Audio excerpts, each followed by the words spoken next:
Welcome to the stream. I'm Femi OK. Thanks for watching. Today we are looking at the current political crisis in Pakistan.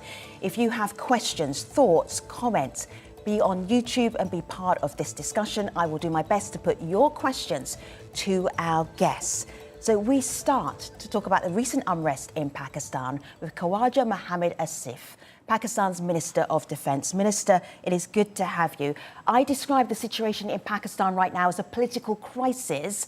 Is that accurate? How would you describe it? We do have a political crisis and law and order crisis at the moment in Pakistan. But we are, in the next couple of days, this will die down and we'll be able to control it. It is already, subsiding. The violence is subsiding and the unrest is subsiding. This crisis, started on 9th of May when our military installations all over the country, especially in Rawalpindi, Lahore, Peshawar and Mianwali, where our air bases were attacked by PTI workers. So, Minister, if I may, there is some dispute about which party attacked which party. So I'm thinking that this unrest began when the arrest of Imran Khan happened. That sparked the protests. Was that a misjudgment? Yeah, that is correct. Yes. But arrests are made in Pakistan. I was arrested. My leaders were arrested. Many workers of my party were arrested. But we never resorted to violence or destruction of government property or military installations. Military installations, in my humble opinion, are attacked by the enemy of the state or enemy of the country, not by people. If I have political differences with someone, I'll perhaps, if I go to the extreme, will attack some public property or create some unrest. Right. But attacking, by design, attacking the military installations, the houses of senior military officers, air bases, that was all designed. It was Minister, I'm going to move. Declaration of war. It was a declaration of war against Pakistan. Okay, so Minister, I hear where you're coming from. You were complaining about the protesters attacking the military. I want to move on a little bit because those protesters, what are their fates? Many have been rounded up and it appears like they're going to have a military trial, not a civilian trial, even though they're civilian protesters. Can you speak to that, please? No, that is not correct. I'll explain it. Where people have attacked the military installations or they have attacked the military convoys or military bases, air bases, of course, they'll be tried by existing military laws which are there on our statute books and permitted by the Constitution of Pakistan. We are not creating any new courts or we are not creating any new law. No new legislation is taking place. It's already, the framework is already there. And they'll be tried, people who would attack the military installations and their residences, their offices, air bases, they'll be tried by military courts. Okay. But they'll have the right to appeal in the High Court and then to the Supreme Court. So there's hardly any difference between a civilian trial or a military trial. Except that international law says that civilians should not be put on military trial. Minister, I've got one more thought, and this comes for our audience, our viewers who are watching this, and it's about assessing the power of the military. You are Minister of Defence. Some of our viewers are saying that every country in the world has an army, but Pakistan's army has a country. They have a tradition of fighting against the people of their own country. This really speaks to the power of the military, how important the military in Pakistan is to what happens politically.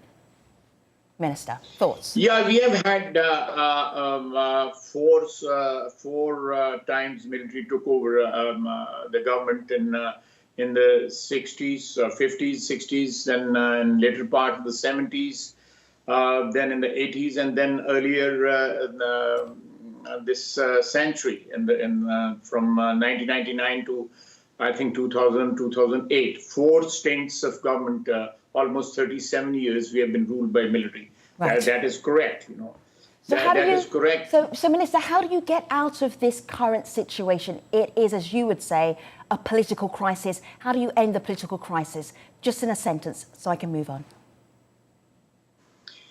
We are trying to first take control of the situation, let the peace return to the cities where the unrest took place in the last 4 or 5 days. I think things are already calming down. They are coming back to normal.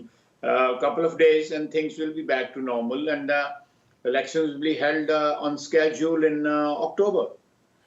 Minister Khawaja Mohammad Asif, Minister of Defence in Pakistan, thank you for joining us on the stream today. You are most welcome.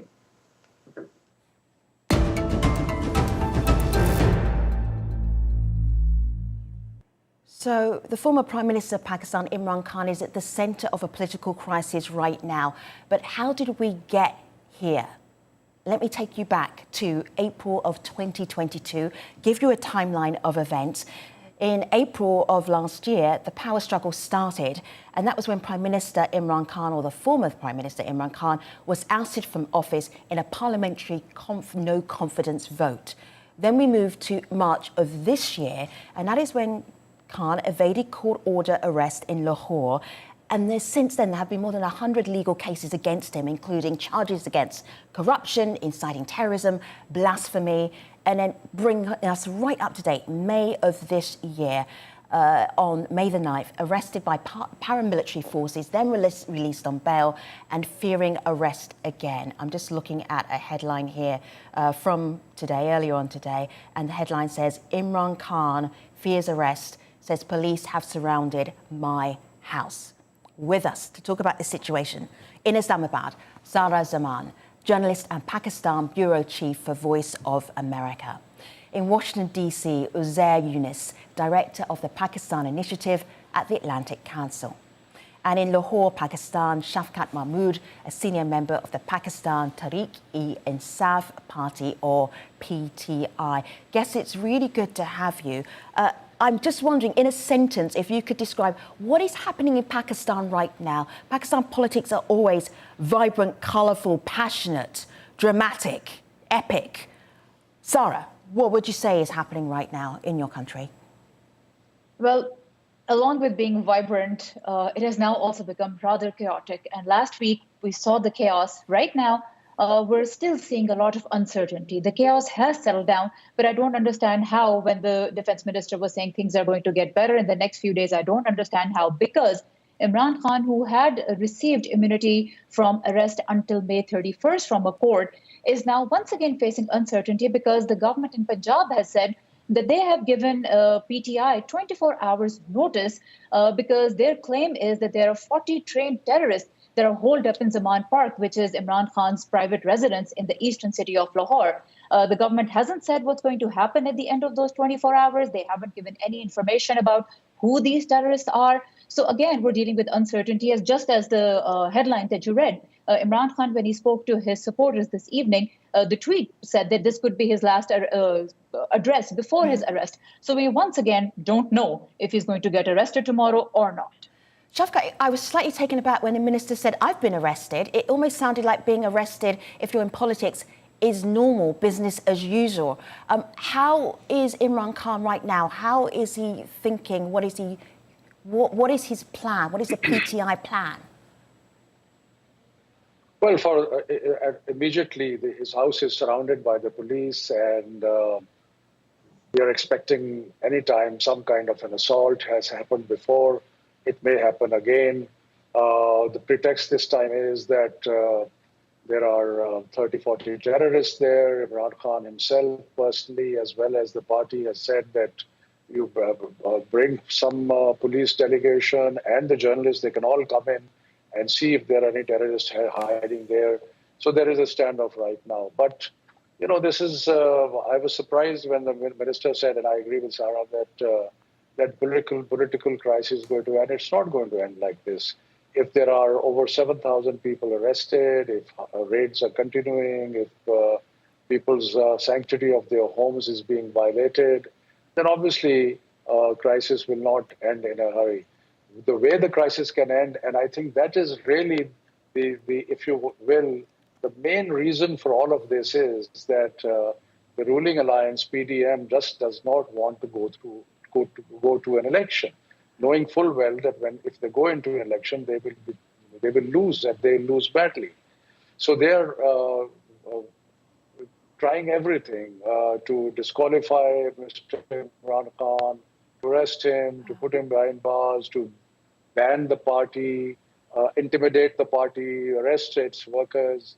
So all kinds of action, try and break the party by pulling people out of it. So everything is being done just to make the playing field uneven and favor the PDM in the election that may or may not come. And I say may not because... it's going to come in October. The minister said everything's going to calm down a few days and the elections will be in October. Let me just share the conversation with your co-panelist, Uzair. Uzair, I'm wondering about the protesters and what is happening to them. The description of them facing military courts rather than a civilian court is concerning for many. And in fact, we have a contribution from an anonymous protester. She wants to stay anonymous because she's scared for what might happen to her, who explains what is happening to protesters right now from her perspective. Let's have a listen, let's have a look. And then please, can you comment on what you've seen? In the past week in Pakistan, we have witnessed a disturbing crackdown on protesters demanding free and fair elections. Shockingly, women, children and the elderly have been subjected to unimaginable violence, assault and abduction. We've seen horrifying videos of women being dragged by the hair, being beaten in custody. Many have had their houses raided in the middle of the night. Announcing military courts to try these people further escalates tensions and is also incompatible with our obligations under the international human rights law. It's also essential to hold accountable the perpetrators of violence against innocent protesters. Disturbingly, reports indicate that over 7,000 people have been unlawfully detained, and these authoritarian tactics are aimed at suppressing the demand for democratic rights. Uzair, go ahead. Look, no party, no political worker in any society should face state oppression, especially a party that was birthed, nurtured, and thrust into power by the institution, the military, that is now actively trying to dismantle it. But we must also do some truth-telling over here. And the fact of the matter is that Mr. Mahmood and his party, when they were in power, arrested their political opponents, their political workers of their political opponents, and did much of what is being done to them today. So this is a personal fight, and there are no off-ramps available. And I think what needs to happen is for leaders like Minister Asif, who was just on, and Mr. Mahmood, to be honest to the people of Pakistan about whose behest they were doing what. Why were they oppressing their other party when they were in power? And more importantly, for the PTI at this point in time, to not distance itself from its workers, which it is actively doing by saying these were not our people, but in fact stand by them, especially those with less privilege. Because what's going to happen and what's already happening in Pakistan is that those with privilege, the sons and daughters of generals, colonels, majors, judges, etc., are making deals to protect their own, whereas the ordinary citizens who came out on the streets because Mr. Khan and his party riled them up to attack military installations, they're facing the full brunt of the state and its machinery, including being trialed in military courts, which is condemnable. It should not happen in any society. But if we are to move on with Pakistan, if we are to move on in Pakistan over here, then the PTI and the PDM and the military must be a bit more honest with the people of Pakistan over the games they've played with ordinary citizens over the last few years. I think we are rushing into some conclusions here to say that the people were asked to go and attack and burn or whatever military installations is absolutely incorrect. And therefore, we've asked for an independent inquiry because the party has reasons to believe that there were agents provocateurs in the crowd. If I may, Imran Khan actually spoke to Al Jazeera just a few hours ago, and I want to just take a little bit of his interview where he talks about this very issue that you're explaining. I want him to do it in his own words, and then we can pick up from here. Here he is early on today on Al Jazeera. How can 7,500 people be in jail? How can all the top leadership be in jail? At least they must there must be some evidence that they were involved in some wrongdoing. All my people have always been told to protest peacefully. And I have all the statements. From 27 years, I've always said, stay between the Constitution and the law. Do not indulge in any violence. And our party is known for that. So how come suddenly they started burning down buildings? We have evidence that there were people planted inside who did that. I just want to bring in Sarah, because you have been reporting, and I want to bring in another voice, which is what happens when you get to this point. Elections are supposed to be in October. There is unrest, political unrest. The country is divided. I'm just going to bring in Kamal's voice. She talked to us a little bit earlier about how do you ramp down for where Pakistan is right now. Here she is. For a country plagued by violence, crime, and with a very strong gun culture, de-escalation needs to happen, and it needs to happen fast. The regime, a puppet of the military establishment, is baiting otherwise peaceful protesters into violence, and violent mobs cannot be controlled. Enforced disappearances and a bloodbath help no one. The fascism and the state terrorism needs to stop, and elections need to be called as soon as possible. Sarah, how do you get to a situation where there's calm in Pakistan? So, Femi, I actually want to bring in a couple of more things also. Please go ahead. When PTI says and when Imran Khan says that, we never asked our people to commit any kind of violence, they recently released a video message that he had recorded on the 22nd of March, I believe, and in which he's talking about how he has always stopped his people from any kind of violence. But the fact is that in the middle of March, when authorities went to his residence in Lahore to serve his warrants and to arrest him, what did his party do? His party sent out a call to his supporters to come out from anywhere and everywhere, and then his supporters, they clashed with police. So it's not as if the party has always, if warrants were served, that Imran Khan just got up and walked with the authorities to appear in court. At other times also, when he has appeared in court, he has missed a lot of court hearings. And when he has appeared, he has also gone to court with a huge contingent of supporters. And so are you saying that this is partly the PTI's fault, the situation that they find themselves in and their leader finds themselves in? Are you criticising how they operate? See, I'm just putting out the facts. I mean, somebody can see it as criticism. Somebody can just see it as, objective, factual reporting. But the fact is that the party has given its people this messaging again and again, that if anything happens to Imran Khan, you must come out and you must come out in full force. So many times we have seen the hashtag trend, Imran Khan is our red line. We have seen very close supporters, allies of Imran Khan, say on camera that if something happens to him, it's going to be utter chaos in Pakistan. I think should that have been taken as a threat? I don't know, but Mr. Shafkat can speak to why PTI supporters have come out in the past many times and said things like that. Well, there is a big difference between people gathering and people protesting peacefully and violence. In Pakistan, there has been a long history of political parties going to the people, protesting, going onto the streets and so on. This has been a regular feature of Pakistani politics for a very, very long time. There's a big difference between that and saying that a party is directing people to go. I mean, it's very sad what happened that day. My heart hurts, bleeds as much as any Pakistanis for what happened. But the question is, what we have asked for is an independent inquiry. And any kind of evidence which says that... Will you get it? If Imran Khan has up to 100 or maybe more than 100 charges against him, how will you get an independent inquiry? Well, it's not easy, but the judiciary, we are hoping that the courts, and by the way, the government is attacking the courts now. The Chief Justice is being attacked, the other courts are being attacked. But why? Because the courts are giving form.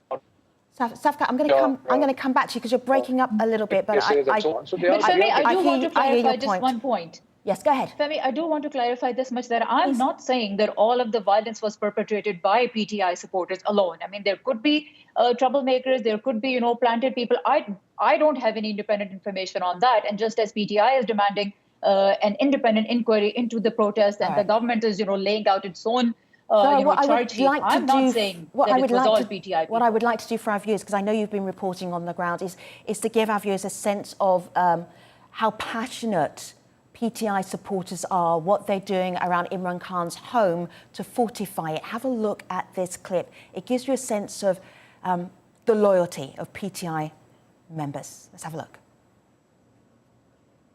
ये खान साहब की ये घर की दीवार है और यहाँ पे हमने सिक्योरिटी के पेश नज़र यहाँ पे हमने सीमेंट और रेत की बोरियाँ यहाँ पे बना के रखी थी। जब यहाँ पे हमला हुआ था, पुलिस ने दावा बोला था, उसके पेश नज़र बाद में हम लोगों ने यहाँ पे एक इस साइड पे कंटेनर लगवा दिया था ताकि कोई यहाँ पे हैवी व्हीकल या वाटर कैनन जो है पुलिस की अंदर ना घुस सके, और इस साइड पे भी कंटेनर लगवा दिया था। यहाँ पे मेडिकल सर्विसेज, मेडिकल कैंप्स वगैरह लगाए गए थे। इसकी ज़रूरत पहले नहीं थी, लेकिन जब से ये शेलिंग वगैरह यहाँ पे दावा बोला गया और उसके बाद से यहाँ पे इसकी ज़रूरत महसूस हुई। हम सबका मकसद यही था कि खान साहब को बचाना है और अपना मुस्तकबिल बचाना है।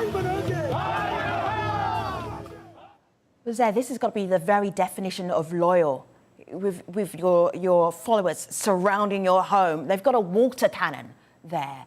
What does this tell us about where politics is right now in Pakistan? It feels like there's a low-key battle going on, and who knows what is going to happen next. Uzair, go ahead. Pakistan's tearing apart at the seams right now. I've been saying since last year, this is the most serious threat to national cohesion since 1971, when Bangladesh was born.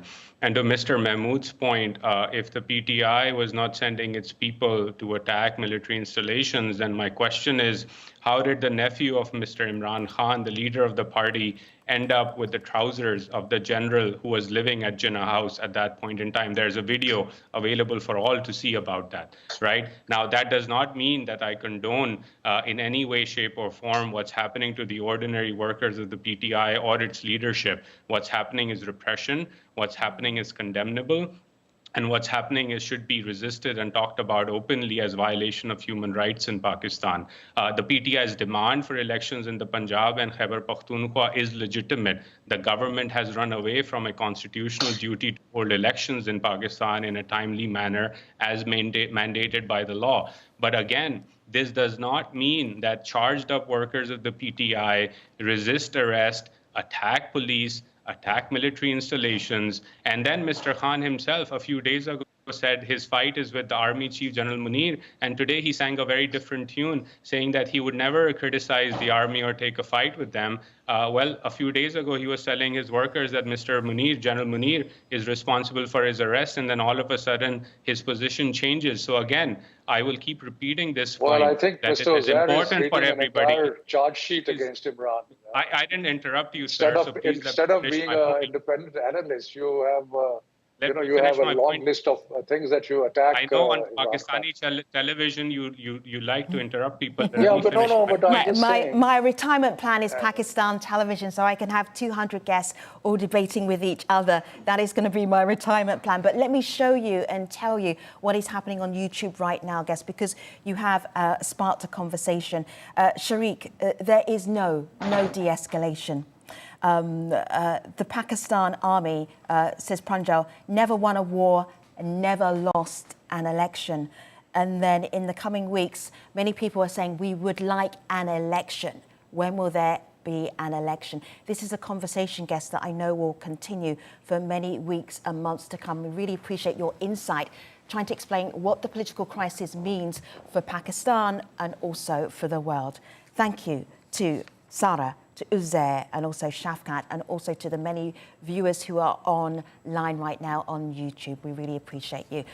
The news continues, obviously, with what is happening in Pakistan on aljazeera.com and on the news hours as well. Thanks for watching. I'll see you next time. Take care.